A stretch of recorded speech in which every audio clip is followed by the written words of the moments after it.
Were you born after the 1980s? Well, you didn't miss very much. There was dodgy video, the whole VHS and Betamax malarkey with weird effects. But hang on, there was the Sierra Cosworth. Essex boys loved them. They were fast. They were cool. Except cool meant cold in those days. This one even has a dump valve effect.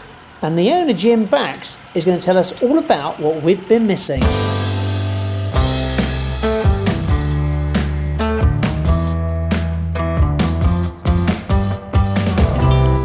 What is it about the Cosworth that you like?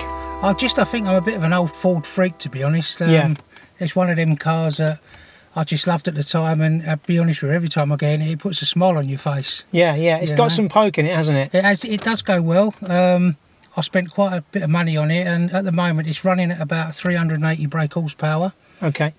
Kept all the wheels standard.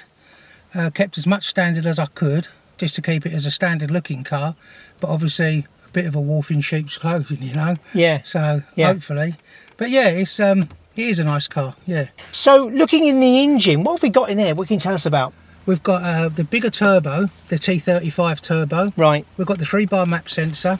I put an RS500 intercooler in it. It's got the Barra Motorsport race diff on it. Yeah. The 6-pedal AP clutch. The silicone hoses.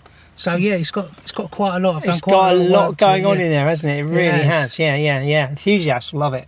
Absolutely love it. What about the interior? Tell me a bit about that. What's happened in here? The interior I've kept as standard as possible because I like the way it was, and I wanted to keep the car looking as standard as possible as well. The only thing I have done, I've changed the steering wheel to the RS Cosworth steering wheel, where really it should have just the blue oval badge in the middle, and it's leather trimmed, this one as well. But apart from that, I've kept everything standard.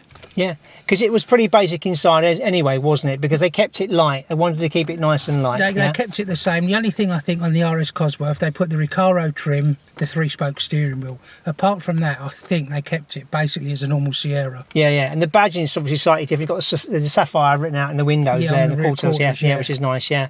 So you're looking for offers maybe on this car, aren't you? I am at the moment, yeah, definitely. So what sort of price range are you looking at? I'm looking at around about the 30,000 mark. Right. I think that's achievable, and I think the money I've spent on it, I think it's well worth that sort of money as well. Yeah. It's tidy, isn't it? I mean, it's lovely. Bodywork looks great as well, doesn't it? I had it fully resprayed 10 or 11 years ago now. Right. From a good company called Craftwork over in Chelmsford. David Marina, very good job he done on it, and it still polishes up lovely now. So all the wheels got refurbed. I've got the nice Michelin tyres put back on it, original. So yeah, everything is quite nice, to be honest. Okay, we'll put links in the description below, and hopefully if anyone likes it, they can get in touch, and hopefully get a sale out of it. Yeah, definitely. Thank you very much for showing your car, Jim. No worries, thank you. Please don't forget to subscribe to the channel so you never miss an episode.